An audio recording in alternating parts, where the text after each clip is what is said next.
मान लीजिए कि एक प्रीवियसली डिसाइडेड सूट है, एक प्रीवियसली डिसाइडेड सूट है। अब सूट किस बात का है? सूट है, मान लीजिए एक सिंपल एग्जांपल लेते हैं कि ए ने बी के खिलाफ एक सूट फाइल किया था बोल रहा हूं। सो नाउ एक सूट फाइल हुआ था ए की तरफ से बी के अगेंस्ट में फॉर द रेंट, जो रेंट अमाउंट ड्यू था, जो बकाया था, उसके लिए ए ने बी के खिलाफ सूट फाइल किया था। बी ने उस समय कोर्ट में कहा कि जनाब कोई भी रेंट ड्यू नहीं है, सो नो रेंट ड्यू। ये बात किसने कही थी? बी ने कोर्ट में ए के अगेंस्ट में कही थी अपने रिटन स्टेटमेंट में। अब यहां पर देखिए, जो रेंट का मामला है, ध्यान से सुनिएगा, ये जो रेंट का मामला है जो ए ने बी के खिलाफ फाइल किया, और इसी रेंट पर ही बी भी बोल रहा है। जिस मुद्दे पर ए कोर्ट में आया है, ध्यान से सुनना, जिस मुद्दे पर ए कोर्ट में आया है उसी मुद्दे पर बी भी कोर्ट में जवाब दे रहा है। तो ये क्या है? मैटर जुड़ा हुआ है। मैटर कौन सा है? यहां पर मैटर क्या है? Matter is rent, rent matter, matter is rent. Rent क्या है? मैटर इन इशू है। मैटर क्या है? Matter in issue. सिर्फ अभी मैटर समझना है, अभी वो कंडीशन में मत घुस जाना कि सर ये डायरेक्टली दिखाओ, सब्सटेंशियली, वो मैं सब दिखाऊंगा, धीरे धीरे सब पता चलेगा। सो मैटर क्या है? मैटर, मैटर रेंट है। यानी मोटे तौर पे आप यूं कह सकते हैं कि भाई जिस बात के लिए, मैटर इन इशू का मतलब क्या है और मैटर का मतलब क्या है, कि जिस बात के लिए कोई पार्टी, कोई प्लेंटिफ सूट फाइल करता है, वो मोटे तौर पर क्या है? सीधे सीधे तौर पर मैटर इन इशू है, या उसी को हम मैटर बोलते हैं, जिस बात के लिए हम सूट फाइल करते हैं। तो यहां पर दावा किसका था? यहां पर दावा रेंट का था। हियर ए क्लेम्स, ए दावा करता है, बी के अगेंस्ट करता है, ए दावा करता है, मतलब ए कहता है कि जी मेरा पैसा बाकी है, मेरा पैसा बाकी है, मेरा सिविल सूट, मेरा पैसा बाकी। अरे किस चीज का पैसा बाकी है? बोले रेंट का पैसा बाकी, मैंने इसको अपना घर रेंट पर दिया था, उसका पैसा बाकी। बी कहता है जी कोई पैसा बाकी नहीं है जनाब, कोई पैसा बाकी नहीं। तो ये भी रेंट पर ही बोल रहा है। तो मैटर क्या है? रेंट। अब आगे चलिए, बड़ा इंटरेस्टिंग मैटर। सो नाउ जो क्लेम होगा रेंट का, अगर ये मैटर डायरेक्टली और सब्सटेंशियली इन इशू है, इसका मतलब वो कंडीशन के अंदर आएगा। अब थोड़ा सा आगे रुक करके चलिए, देखिए एक एग्जांपल। पहले मैटर, मैटर हम लोग समझ रहे हैं, बाकी चीजों पे नहीं जाना, सेक्शन 11 में नहीं घुस जाना, ठीक है? पहले मैटर समझिए, मैटर का मतलब क्या होता है, फिर समझेंगे कि मैटर इन इशू डायरेक्टली और सब्सटेंशियली कैसे जुड़ा हुआ है। जब तक दो सूट मैं नहीं आपको दूंगा, तब तक आप कैसे कहोगे कि सर मैटर डायरेक्टली और सब्सटेंशियली जुड़ा हुआ है या नहीं? ये समझने के लिए कि मैटर डायरेक्टली एंड सब्सटेंशियली जुड़ा हुआ है, मैटर एक्चुअल में या कंस्ट्रक्टिवली जुड़ा हुआ है आपस में, इसके लिए मेरे पास दो सूट होना चाहिए। मैंने तो यहाँ एक ही सूट रखा है। इसका मतलब क्या है? हम लोग सिर्फ अभी मैटर को समझने की कोशिश कर रहे हैं। नाउ अब एक दूसरी बात समझिए। मान लीजिए ए नाम का ही एक पर्सन है और इसने बी के खिलाफ एक सूट फाइल किया है। ए ने बी के खिलाफ एक सूट फाइल किया है, और सूट फाइल किस लिए किया है? बोलता है जी जनाब मेरी प्रॉपर्टी पर जबरदस्ती कब्जा करके रखा है, तो मेरे को क्या चाहिए? पोजीशन चाहिए। अब ए देखिए, ध्यान से सुनना, ए क्या बोलता है कोर्ट में? ए कहता है कि जनाब बी ने मेरी प्रॉपर्टी पर जबरदस्ती कब्जा कर लिया है, मुझे पोजीशन चाहिए। तो पोजीशन किस बेसिस पर मांग रहे हो भाई? अगर तुम किसी संपत्ति पर कब्जा मांगते हो, इसका मतलब तुम मालिक होने चाहिए। You must be a owner of that property. You must have a good title over the property. तो अगर तुम्हारे पास ओनरशिप है, अगर तुम्हारे पास टाइटल है, तब आप बताएंगे ना। और टाइटल कैसे है? आपने जमीन क्या परचेज करी थी? आपने फ्लैट क्या परचेज किया था? या आपको आपके बाप दादाओं ने हिस्से में दिया था पार्टीशन में? ये आपको आपकी गर्लफ्रेंड ने गिफ्ट किया था, कैसे मिला था property?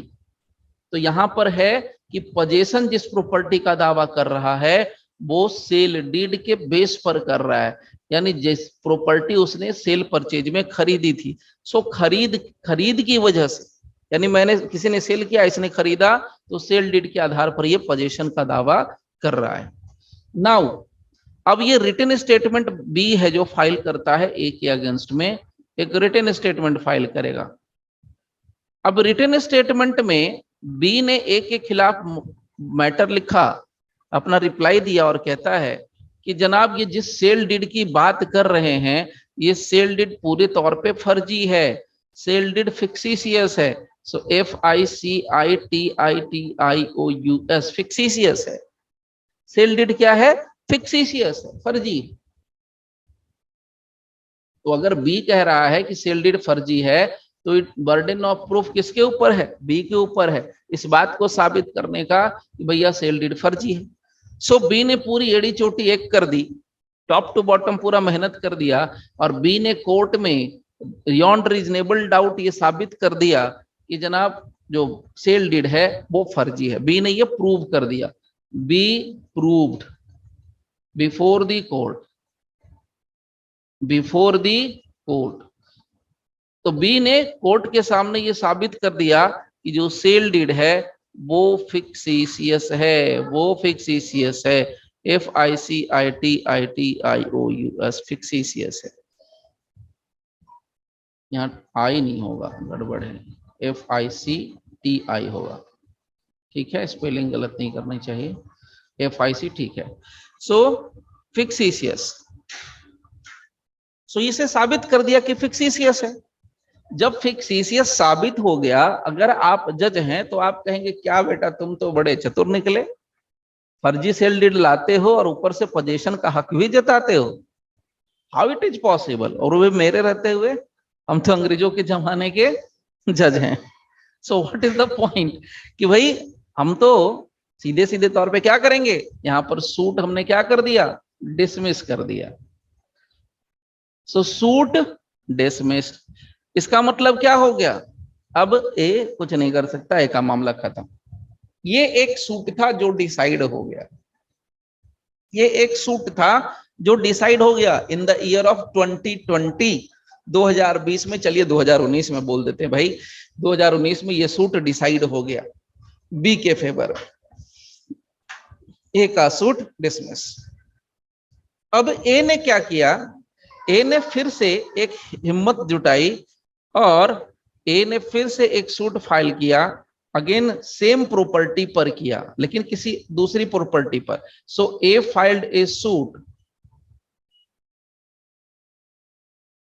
A filed a suit for some other property, some other properties.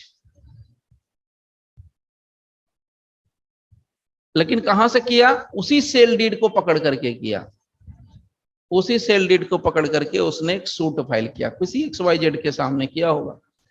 Now अगर उसी सेल डीड को पकड़ करके फिर से अगर ए ने कोई सूट फाइल कर दिया तो अब यहां पर क्या होगा, यहां पर जो एक्स है वो अपना रिटन स्टेटमेंट अगर फाइल करेगा कोर्ट में ए के खिलाफ तो कहेगा कि जनाब ये मैटर तो, यानी कि ये जो सेल डीड वाला मैटर है, जिस सेल डीड पर ये प्रॉपर्टी का दावा करते हैं किसी दूसरी प्रॉपर्टी का दावा करते हैं, लेकिन सेल डीड में उस प्रॉपर्टी का उल्लेख है। भाई सेल डीड में होता है ना कि 4 कट्ठे की प्रॉपर्टी है, 20 कट्ठे की प्रॉपर्टी है, ये प्रॉपर्टी है, वो प्रॉपर्टी है। तो सेल डीड में जिस प्रॉपर्टी का ये दावा कर रहे हैं, अरे भाई वो सेल डीड पहले किसी कॉम्पिटेंट कोर्ट ने ऑलरेडी फिक्सिशियस डिक्लेयर कर दिया है। जब ऑलरेडी किसी सूट के अंदर ऑलरेडी किसी कोर्ट ने, कॉम्पिटेंट कोर्ट ने उस सेल डीड को फिक्सिशियस डिक्लेयर कर दिया है, तब फिर उस सेल डीड को दोबारा लेकर के आने का मतलब क्या है, इसका मतलब है कि कॉम्पिटेंट कोर्ट ने मैटर को डिसाइड कर लिया। तो यहां पर मैटर क्या है, what is the matter in this case, इस केस में मैटर क्या है, इस केस में मैटर पोजीशन नहीं है, इस केस में मैटर सेल डीड है जो दोनों में जुड़ा हुआ है। मेरा तुझसे है पहले का ना था कोई। तो सेल डीड है जो पहले वाले प्रीवियसली डिसाइडेड सूट में भी था, और सेल डीड जो है वो इस जन्म में भी आ गया, ये पूर्व जन्म में भी था और इस जन्म में भी है।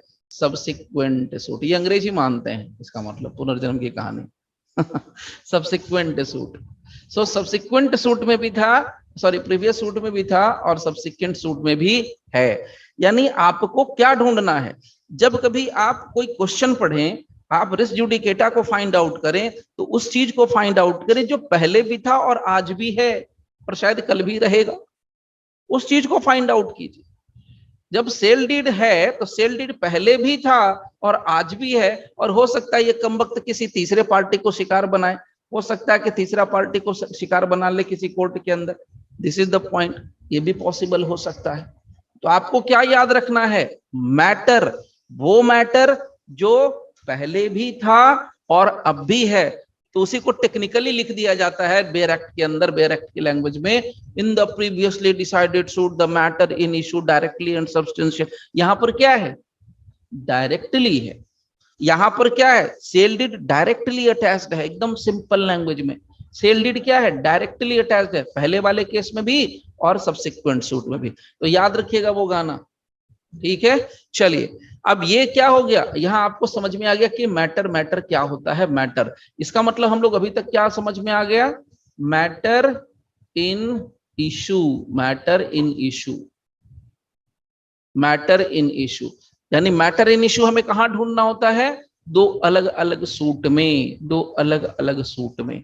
अगर हम एक कॉमन कड़ी को ढूंढ लेते हैं जो ऊपर भी था और नीचे भी है, जो प्रीवियसली भी था सब्सिक्वेंट में भी है, तो आप कह सकते हैं कि रिस जुडिकेट का एक कंडीशन आपने पूरा कर दिया।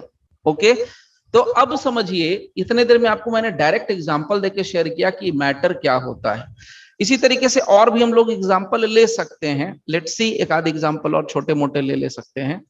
देखिए, एक और एग्जांपल मैं आपको शेयर करके बताता हूं। ये चलिए, let's see the third example. मान लीजिए कि ए भाई साहब हैं और उसने बी के खिलाफ एक सूट फाइल किया, ए ने बी के खिलाफ सूट फाइल किया, किस लिए किया, कोर्ट से उसका रिक्वेस्ट था, प्रेयर था फॉर डिक्लेरेशन ऑफ टाइटल, किस लिए, for declaration of title, title के डिक्लेरेशन के लिए इन्होंने सूट फाइल किया। So for declaration of title, okay, तो टाइटल का डिक्लेरेशन मतलब टाइटल मेरी है, प्रॉपर्टी मेरी है, ये डिक्लेयर करके दे दो कोर्ट, इसके खिलाफ, बी के खिलाफ, बी कहता जी मेरा है, वो कहता जी मेरा है। नाउ दूसरा, अब और दूसरा कौन सा सूट फाइल किया, फॉर रेंट, अब जो टाइटल है उस पर मेरा रेंट भी होगा, रेंट ऑफ दोज लैंड्स, जो लैंड था, जो जमीन था, उसका रेंट भी मुझे चाहिए और टाइटल का डिक्लेरेशन भी चाहिए, ये दो रेमेडी उसको चाहिए। ये दो बात का प्रेयर लेकर के कोर्ट में ये सूट फाइल करता है कौन, A, declaration of title, rent of those title. ना वो ऑब्वियस ही बात है। अब यहां पर देखिए प्रॉब्लम को समझना, अब यहां पर मैंने आपसे ये नहीं कहा कि ए ने जो डिक्लेरेशन ऑफ टाइटल कहा है वो कोई सेल डीड के आधार पर कहा, कि गिफ्ट डीड के आधार पर कहा, कि किसी और डीड फीड के आधार पर कहा, ऐसा कुछ भी मैंने आपसे नहीं कहा, मैंने आपसे कुछ नहीं कहा। इसका मतलब कोई कड़ी नहीं है यहां पर, इस चीज पर प्रॉब्लम साइलेंट है, इस एग्जाम्पल में ये बात साइलेंट है। तो अपने दिमाग से प्रिजम्पशन मत लगा दीजिएगा कि इसमें सेल डीड रहा होगा, इसमें आपका गिफ्ट डीड रहा होगा, इसमें पार्टीशन से, पार्टीशन डीड से निकल के, नो, नॉट एट ऑल। आपको कोई इसमें एक्स्ट्रा दिमाग अपना नहीं लगाना है। You have to think, you have to apply as the problem is, जैसा प्रॉब्लम में लिखा है उतने से आपको दिमाग लगाना है। क्रिमिनल लॉ नहीं है कि आप कुछ भी लगा दीजिए दिमाग। नाउ अब यहां पर समझिए, यहां पर यहां तक तो है कि ए ने सूट फाइल कर दिया कि मेरे को टाइटल का डिक्लेरेशन करके दे दो और मुझे उसका रेंट भी चाहिए, जो रेंट भी खा गया मेरा। नाउ बी ने इसका रिप्लाई दिया, बी ने अपना रिटन स्टेटमेंट दिया और रिटन स्टेटमेंट में कहा कि ना तो जी टाइटल इसका है प्रॉपर्टी के ऊपर, ना तो जी इसका रेंट है, यानी मैं दोनों को डिनाई करता हूं, बोथ, बोथ बोथ डिनाई करता हूं, यानी टाइटल भी मना करता हूं, इसका टाइटल भी नहीं है और रेंट भी नहीं है। अब ध्यान से सुनिए, हमें क्या समझना है? मैटर। हमें क्या समझना है? Matter in issue. तो अब यहां पर ध्यान से समझने की बात क्या है कि किसी सूट के अंदर जो मेन झगड़े की विषय वस्तु है, यानी टाइटल और रेंट, ये दोनों ही क्या हो जाएंगे? हमारे लिए मैटर हैं। सो इस केस में, इस एग्जाम्पल में देयर आर टू मैटर्स जिसके लिए दावा किया गया था, जिसके लिए क्लेम किया गया था। So that was title of certain land as well as the rent. तो यहां पर मैटर क्या हो जाएगा? ध्यान से समझ लेना, मैटर क्या होगा? मैटर नंबर 1 टाइटल और मैटर नंबर 2 रेंट। तो अगर अब आप सोचिए कि अगर ये बंदा ए अगर फर्दर किसी मैटर में लेकर के कोई फर्दर कोई सूट फाइल करे, फर्दर ए अगर कोई सूट फाइल करे उसमें उसी प्रॉपर्टी से रिलेटेड, या जैसे मैंने बोला ना, अगर कोई सेल डीड होगा, अगर कोई पार्टीशन डीड होगा, अगर कोई गिफ्ट डीड होगा, जिसके आधार पर, जिसके बेस पर ये टाइटल के लिए डिमांड कर रहा है, सेम सिचुएशन जो मैंने पहले डिस्कस किया है। अगर कोई कड़ी होगी, कोई लिंक होगा जो दो केसेस के अंदर कॉमन होगा, तो रेस जुडिकेटा लगा देना। अभी रेस जुडिकेटा पे मत जाओ, अभी सिर्फ आप कंडीशन समझते जाओ, बहुत मजा आएगा धीरे धीरे। अभी आप सिर्फ समझो कंडीशन। कंडीशन में भी छोटी छोटी टर्मिनोलॉजी नहीं समझ में आती है, जैसे आप लोगों ने लास्ट सब्जुडिस में भी क्वेश्चन उठाया था कि सर पार्शियली और सब्सटेंशियली, डायरेक्टली, पार्शियली, सब्सटेंशियली, ये सब जो टर्म होते हैं इसका मतलब क्या है। तो मैं आपको सब चीज बताऊंगा A to Z, so don't worry about it. बस आप धीरे धीरे लिख लिख के समझते रहो, लिखना जरूर, ये मत कर देना कि लेटे लेटे बस सुन रहे हैं, ऑनलाइन है तो चलो कौन बोलने वाला है, ठीक है? तो ये नहीं करना। अगर आप सीरियस होकर थोड़ा सा बैठ जाओगे, लिखोगे, तो मैं गारंटी दे रहा हूं कि आपको रेस जुडिकेटा का A to Z समझ में आएगा। आप उस कंडीशन में होगे कि आप दूसरे का क्वेश्चन आंसर दे सकते हो, चेक करके बता सकते हो, पढ़ा सकते हो, उस कंडीशन में चले जाओगे आप, ये मैं गारंटी दे सकता हूं। Now the point here is, आपको क्या समझना था? मैटर। तो पहले वाला एग्जांपल मैंने लिया था आपसे, सबसे पहले वाला एग्जांपल में, इसमें मैटर क्या था? Rent was the matter. यहां पर मैटर क्या था? रेंट था। दूसरे वाले में मैटर में क्या था? यहां पर क्या था? पोजेशन बेसिकली मैटर था। तो यहां पर मैंने रेस जुडिकेटा वाला पार्ट भी आपको बताया कि जो पोजेशन की बात कर रहे हैं हम, मेन मैटर क्या है? पोजेशन। अब यहां पर क्या था? सेल डीड आ गया, तो सेल डीड के बेस पर ये मांग रहा है पोजेशन। तो सेल डीड चूंकि दोनों में कॉमन था, इसलिए हम लोगों ने इसको रेस जुडिकेटा के पार्ट पर ले लिया। अब यहां देखिए तीसरा वाला मैटर, इसमें क्या है? टाइटल और rent is the matter. Similarly अलग भी और भी बहुत सारे एग्जांपल आप ले सकते हो, पार्टीशन पर ले सकते हो, और भी किसी पॉइंट पर ले सकते हो।